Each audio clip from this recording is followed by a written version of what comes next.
Hello students, I hope you are fine. Today I am going to start revision of next chapter, chapter number 5, lines and angles. So let's see the questions related to this chapter. Students, रे line segment क्या होता है ये आपको पहले से पता है. एंगल्स कौन कौन से होते हैं? Acute, obtuse, right angle, okay, reflex angle, straight angle, सारे एंगल्स आपको पहले से पता है.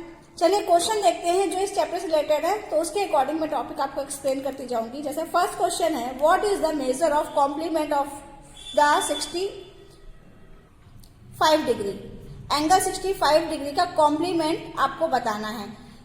स्टूडेंट्स, अगर आपको कॉम्प्लीमेंट एंगल निकालना है किसी एंगल का, तो आपके ध्यान रखिएगा कि कॉम्प्लीमेंट्री एंगल्स जो होते हैं वो टू एंगल का सम अगर 90 है तो वो एंगल्स कॉम्प्लीमेंट एंगल्स हैं. ठीक है. और अगर सप्लीमेंट्री एंगल्स की बात कर रहा है तो अगर टू एंगल का सम 180 डिग्री है तो वो सप्लीमेंट्री एंगल्स हैं. ठीक है. यानी अगर आपको एक एंगल दिया गया है उसका कॉम्प्लीमेंट निकालना है तो मतलब वो एंगल निकालना है कि उस एंगल में हम क्या ऐड करें कि सम जो हो वो 90 हो. मतलब यहाँ पर 65 दिया गया है तो 65 पे हम क्या ऐड करें कि सम 90 हो. 90 का मतलब कॉम्प्लीमेंट एंगल्स होंगे ना फिर तो वो. यानी एक एंगल 65 डिग्री है तो इसका कॉम्प्लीमेंट निकालने के लिए आप 90 से माइनस करोगे. तो कैसे लिखेंगे सॉल्यूशन में?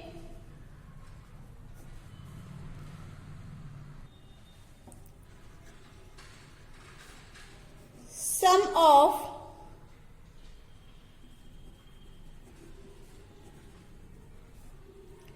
Complement angles is equal to 90 degree. ठीक है. Let one angle be x, other angle आपको दिया गया है 65 डिग्री. दैट मीन्स क्या हो जाएगा? According to question complementary angles में x प्लस 65 अगर आप करोगे तो दोनों का सम कितना आना चाहिए? 90 आना चाहिए. That means x is equal to 90 degree minus 65 degree. It becomes x is equal to, subtract करोगे तो क्या आएगा? 25 डिग्री. मतलब 65 का कॉम्प्लीमेंट एंगल क्या है? 25 डिग्री. देखिए आंसर आ रहा है. ओके. आप इन दोनों को ऐड करोगे तो 90 ही आएगा. इसी तरह से what is the measure of supplement of the angle 30 degree. 30 degree का आपको सप्लीमेंट निकालना है और सप्लीमेंट एंगल फाइंड आउट करने के लिए हम क्या करेंगे? इस एंगल को 180 से सब्सट्रैक्ट कर देंगे क्योंकि सप्लीमेंट एंगल्स में टू एंगल का सम कितना होता है? 180 डिग्री होता है. तो हो जाएगा ये क्वेश्चन. नेक्स्ट क्वेश्चन देखिए. In the given figure find the value of x. यहाँ पर एक्स की वैल्यू फाइंड करनी है. यहाँ पर देखिए एक्स की वैल्यू फाइंड करने के साथ साथ आपको एक टॉपिक भी क्लियर होगा. ये देखिए एक स्ट्रेट लाइन जा रही है जिसपे एक ही पॉइंट है जिस पर टू एंगल्स बन रहे हैं. एक एंगल 6x है, दूसरा 3x है. तो ये एंगल्स आप एक पॉइंट पे बन रहा है स्ट्रेट लाइन के साथ, इसका मतलब ये स्ट्रेट एंगल है. ठीक है. स्ट्रेट एंगल में दोनों एंगल का सम 180 होगा. ठीक है, क्योंकि स्ट्रेट एंगल 180 डिग्री होता है स्ट्रेट लाइन जिससे हमको मिलती है. तो यानी इन दोनों का सम करोगे तो कितना आएगा? 180 डिग्री. तो यहां पर क्या लिखेंगे? 6x plus 3x is equal to 180 degree by straight angle. जो भी कंडीशन अप्लाई होगी आप उसको लिखेंगे जरूर ब्रैकेट में. 6x plus 3x, 9x is equal to 180 degree. Then x is equal to 180 degree upon 9 divide करेंगे. 9 टू 18 और 0 20. यानी x की वैल्यू कितनी आ गई? 20 डिग्री. आपको इसमें x की वैल्यू फाइंड आउट करनी थी. ठीक है. सिमिलरली यहां पर भी x की वैल्यू फाइंड करनी है. ठीक है. अब ये कौन सी कंडीशन लग रही है? देखिए यहां पर टू लाइंस आपको दी गई हैं जो कि पैरेलल हैं और t एक ट्रांसवर्सल है. अगर टू पैरेलल लाइंस को एक ट्रांसवर्सल इंटरसेक्ट कर रहा है तो वहां पर जो एंगल्स फॉर्म होंगे वो डिफरेंट टाइप्स के होंगे. उसके बीच में भी रिलेशन होता है. जो एंगल बाहर बनेंगे ये आउटर में वर्टेक्स के, वो एक्सटीरियर एंगल होंगे, और जो अंदर बनेंगे वर्टेक्स पे वो इंटीरियर एंगल होंगे. ठीक है. अब यहाँ पर जो कंडीशन दी गई है ये कौन से एंगल्स हैं? ये ट्रांसवर्सल के सेम साइड में, मतलब एक ही साइड में इंटीरियर एंगल है. तो कंडीशन ये होती है कि अगर लाइन पैरेलल है और एक ट्रांसवर्सल इंटरसेक्ट कर रहा है तो ट्रांसवर्सल के सेम साइड के इंटीरियर एंगल का सम होता है 180 डिग्री, जिसको हम को इंटीरियर भी बोलते हैं। ठीक है, यहां पर दिया गया है if L parallel to M, T is transversal. आपने इस टाइप के क्वेश्चन किए हैं, याद आ रहा होगा आपको। ठीक है, अगर T ट्रांसवर्सल है तो ये को इंटीरियर एंगल है, मतलब ट्रांसवर्सल के सेम साइड के इंटीरियर एंगल। तो क्या हो जाएगा x प्लस 70 डिग्री, जिसका सम होगा 180 डिग्री। ये पैरेलल लाइन में ही होगा, नॉन पैरेलल लाइंस में नहीं होगा कि एक ट्रांसवर्सल अगर नॉन पैरेलल लाइन को कट कर रही है तब भी आप यही केस लगा दो, तो दैट शुड बी रॉन्ग। ठीक है, ये कौन सा केस हो गया, को इंटीरियर एंगल, को इंटीरियर एंगल। तो यहां से x की वैल्यू आप निकाल लोगे सिंप्लीफाई करके, हो जाएगा ये वाला क्वेश्चन। नेक्स्ट क्वेश्चन देखते हैं, क्वेश्चन नंबर 4।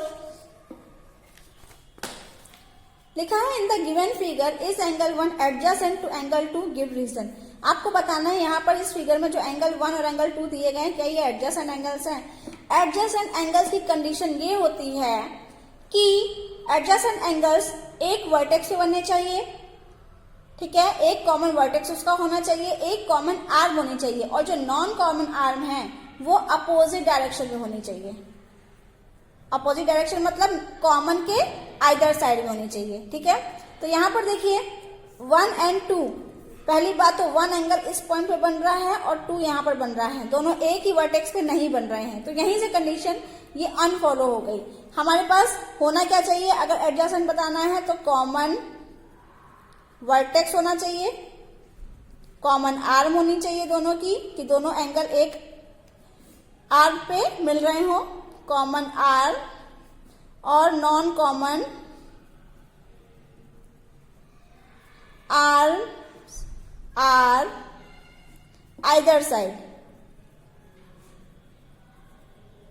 ये 3 कंडीशन अगर फॉलो करेगी तभी एडजेसेंट एंगल्स फॉर्म होगा। यहां पर हम देखेंगे तो कॉमन वर्टेक्स दोनों एंगल का नहीं है, मतलब एक ये वर्टेक्स है, एक ये वर्टेक्स है, दोनों डिफरेंट वर्टेक्स से बन रहे हैं। कॉमन आर्म तो है, ये एंगल और ये एंगल दोनों इस लाइन को टच तो कर रहे हैं, कॉमन आर्म है। ठीक है, बट कॉमन वर्टेक्स नहीं है। अगर एक भी केस इसमें से नहीं होगा तो मतलब वो एडजेसेंट एंगल्स नहीं होगा।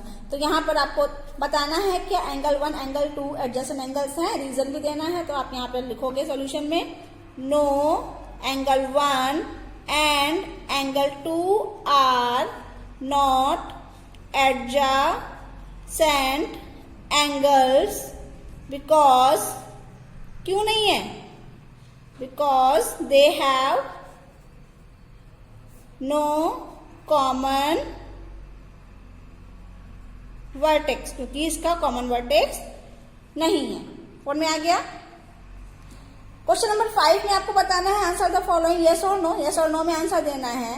लिखा है first one, are BOC and COD adjacent angles. क्या बीओसी सीओडी एडजेसेंट एंगल्स हैं?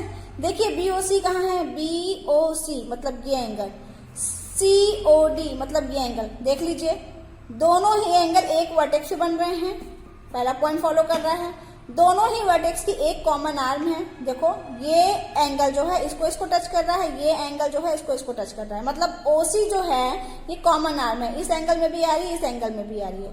ठीक है, दूसरा पॉइंट भी फॉलो कर रहा है। तीसरा है non common arms are either side. Non common arms कौन सी बची, ये तो कॉमन हो गई, तो ये दोनों नॉन कॉमन हुई। तो नॉन कॉमन देखो कॉमन के इधर उधर है कि नहीं है, हैं। तीनों ही पॉइंट फॉलो कर रहे हैं, मतलब फर्स्ट वाले में क्या होगा, यस होगा। ठीक है, सेकंड वाले में do angle AOB and BOD form linear pair. क्या लीनियर पेयर फॉर्म कर रहे हैं? लीनियर पेयर मतलब लाइन, स्ट्रेट एंगल। ठीक है, एओबी और बीओडी एंगल से अगर हमको एक स्ट्रेट लाइन मिल रही है तो मतलब यस, अदरवाइज नो। एओबी कहाँ है, एओबी मतलब ये वाला एंगल, बीओडी मतलब ये वाला एंगल। बताइए क्या ये लाइन बना रहे हैं क्या? अगर लाइन बनाते तो बिल्कुल इस डायरेक्शन में जाने चाहिए थे, ये ऐसा तो नहीं है। ठीक है, ये यहां तक जा रहा है, इसका मतलब ये लीनियर पेयर फॉर्म कर रहे हैं, नो। लीनियर पेयर मतलब लाइन से कांटेक्ट करिए इसका। ठीक है, ये लाइन से कनेक्ट करेंगे मतलब यहाँ पर हमको लाइन मिलनी चाहिए, स्ट्रेट एंगल।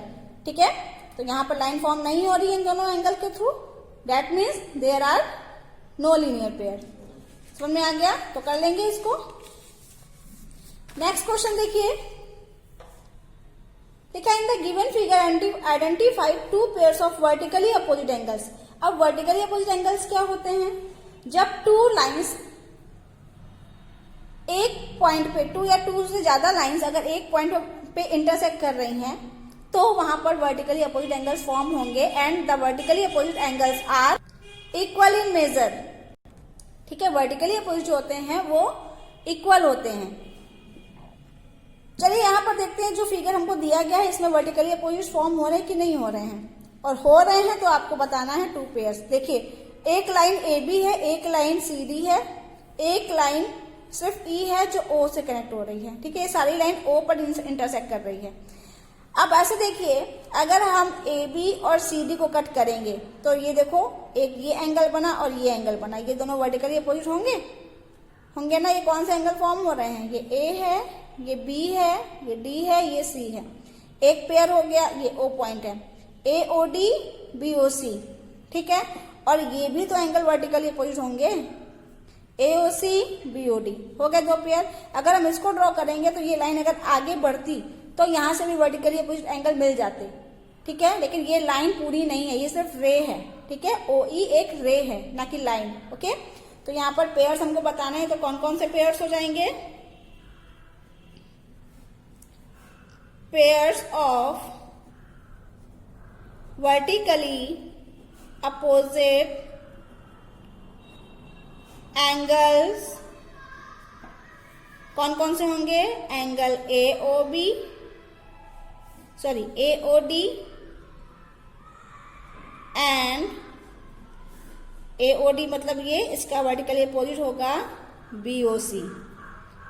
एंड ये एक पेयर हो गया, सेकेंड पेयर कौन सा हो जाएगा? ए ओ सी, angle A O C and A O C मतलब इसका वर्टिकली अपोजिट होगा एंगल बी ओ डी। समझ में आ गया? टू पेयर्स बन गए, वन पेयर ये, सेकेंड पेयर ये। नेक्स्ट क्वेश्चन है, in the given figure find the value of x and y. यहाँ पर देखिए टू लाइन्स इंटरसेक्ट कर रही है जिससे एंगल्स फॉर्म हो रहे हैं। आपको एक्स और वाई की वैल्यू बतानी है।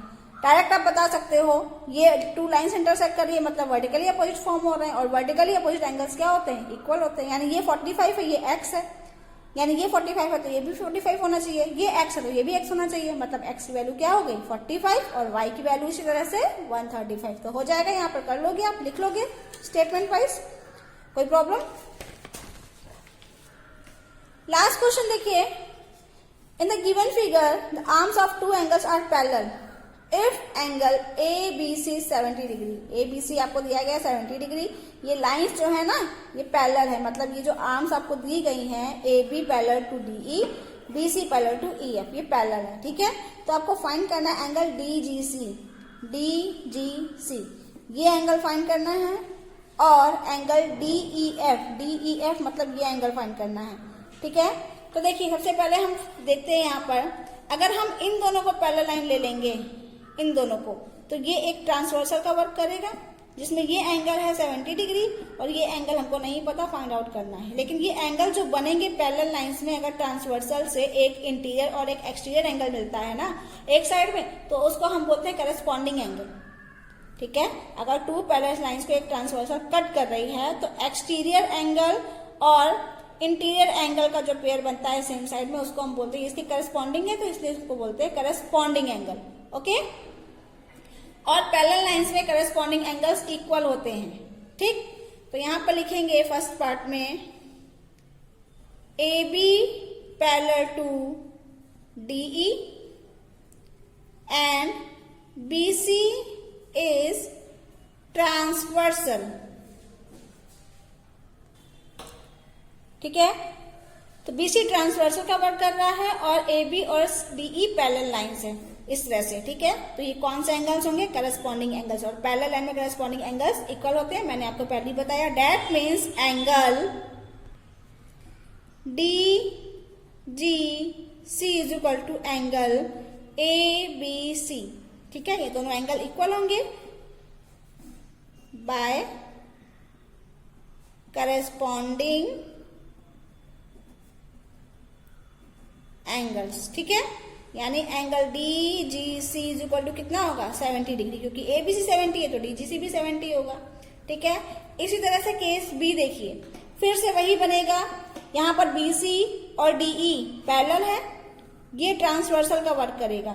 ये एंगल आपको 70 पता चल गया, ठीक है, तो ये एंगल भी आप फाइंड आउट कर सकते हो। फिर से देखो ये वही कंडीशन बन रही है, पैरेलल लाइंस, ट्रांसवर्सल, और जो एंगल्स बन रहे हैं one exterior one interior opposite side में, दैट मीन्स ये करस्पॉन्डिंग एंगल है। तो सेम क्वेश्चन जैसे ए पार्ट आपने सोल्व किया है वैसे ही आप बी पार्ट भी सोल्व करेंगे, ठीक है, हो जाएगा। I think there is no problem. So this is your first revision of lines and angles you have to do in your notebook. Thank you for watching and see you in the next video.